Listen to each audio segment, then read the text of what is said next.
I think I'm congratulating you on your new album, which is due today. And tell us first about the baby, because you are with child. Yes, I guess that is a saying, isn't it?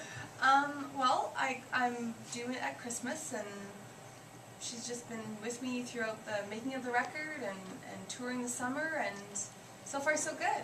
And it is going to be a girl. Yes. Have you picked out names already? I've got a few.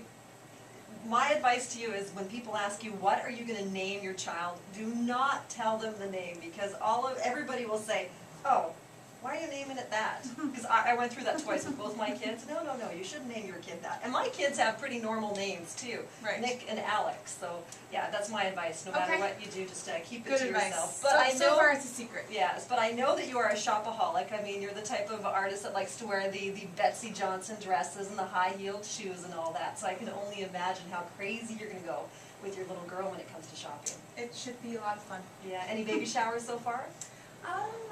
Nothing formal or anything. I've gotten a few really sweet things from friends in where I live, and some really beautiful cards and just really thoughtful messages on Facebook.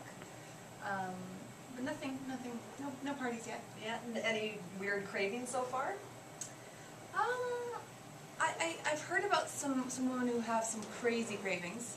I'm not one of them, but I find it so intriguing, and I admit I have loved a few things that I never even thought I'd love before, like lime popsicles or sauerkraut. Ooh, sauerkraut. Yeah. Yeah, that's pretty weird. I know when I was pregnant, I didn't have any cravings like that either. So a few of the guys from our rock station decided to take me out to Hooters for these deep-fried pickles because they thought you're pregnant, you would love them. Yeah. And I didn't like them back then, but now I do. Oh, interesting. Which is weird. So after the baby, I think your taste might change as well.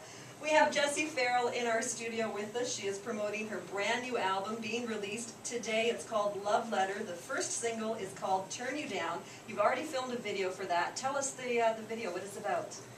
The video is, it's not huge in as far as storyline goes. We just wanted to get the vibe of the song. And we did that really simply. We shot it in Toronto, in a little house.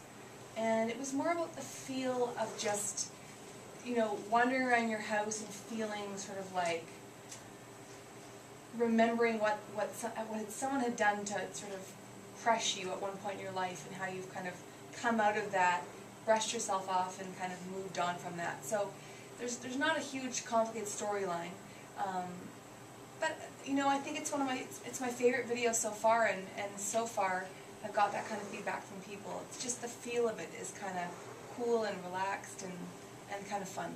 Well, tell us about the song. Did you write it? Yeah. Every song on this record was written by me and my longtime writing partner Jessie Tucker, who's here today.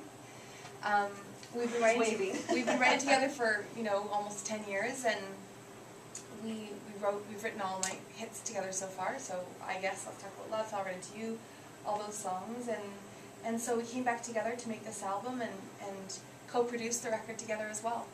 And so tell us, how did the song come about? Were you guys just sitting, I don't know, in a cafe somewhere and came up with the idea, or did he come to you with a couple of notes of a song? Well, actually what happened was, I live on Vancouver Island, he lives on the mainland, and we met closer to where he lives in a rehearsal space. And we had, 4 hours to get together, and so I wove up the mountains to find this place, got totally lost, found it, sat down, and it came together pretty naturally. I was sort of going through an experience with someone I knew who had sort of really ruffled my feathers and hurt my feelings a lot, and so I really wanted to explain that in a way that was positive and not angry, and sort of liberating, and he had a bit of a melody that he'd been working on the guitar, so we sort of pieced those two things together, and before we knew it, we were totally on the same page. But I think that happens after working together for a long time. There's a lot of unspoken, magic and creativity. Where does your love of country music come from? Well, that's such a good question. I think I'm drawn to music that feels real, and whether that's old country, new country. I just love it's really about the song and how it connects with me, and how I can hear that artist in that song and their personality. and that their truth has come through the music. Where did you grow up? I grew up in Vancouver. So you're a West Coast girl. I'm a West Coast girl. Not a lot of country music out there. No, not a lot. I spent all my summers as a kid in Invermere. And my mom's from Edmonton. And, you know, I think it was through osmosis of just being around a lot of great songwriters and guitar players and lots of cowboys. And I think that's how it happened. And really it's the instruments that I love the most. I love the banjo, I love fiddle, I love slide guitar, I love all those country elements, and put that together with my love of songwriting, and I think that's a match for me. Well, Vancouver is known as the Hollywood North because a lot of the films are produced there in the TV series, and now it kind of feels like it's kind of like a national North as well, because not only are you based out of there, but Jamie Bixby has moved there as well, and a few other Canadian country artists have all made Vancouver home now. Do you find that a little ironic that, you know, there's not a lot, you know, back, you know, 10 years ago, not a lot of country, there wasn't really a country music scene back there, but now there seems to be?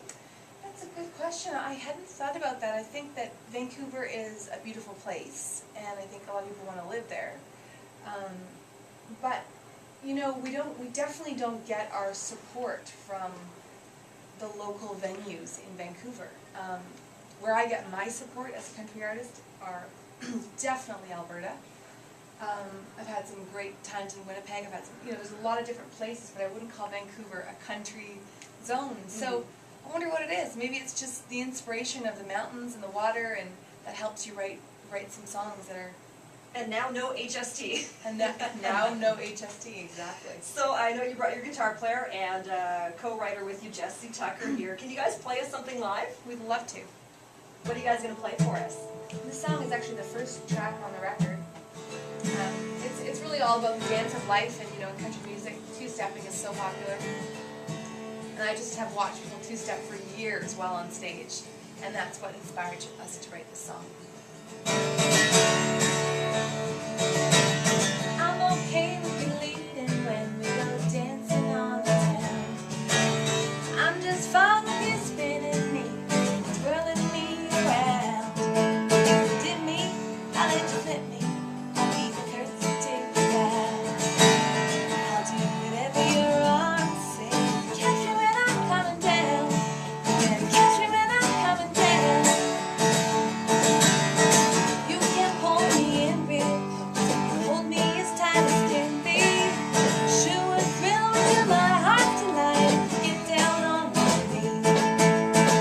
Come on, keep me up all night. You'll see my love show.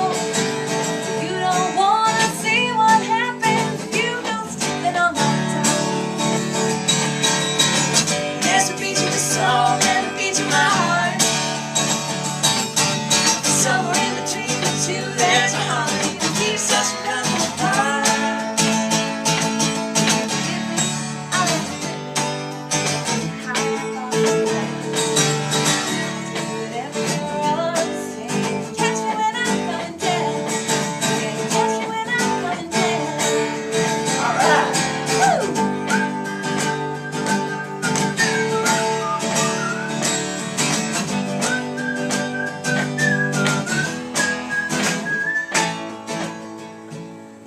I'm not big on social grace or high society. I don't tend to follow rules, what should and should not be.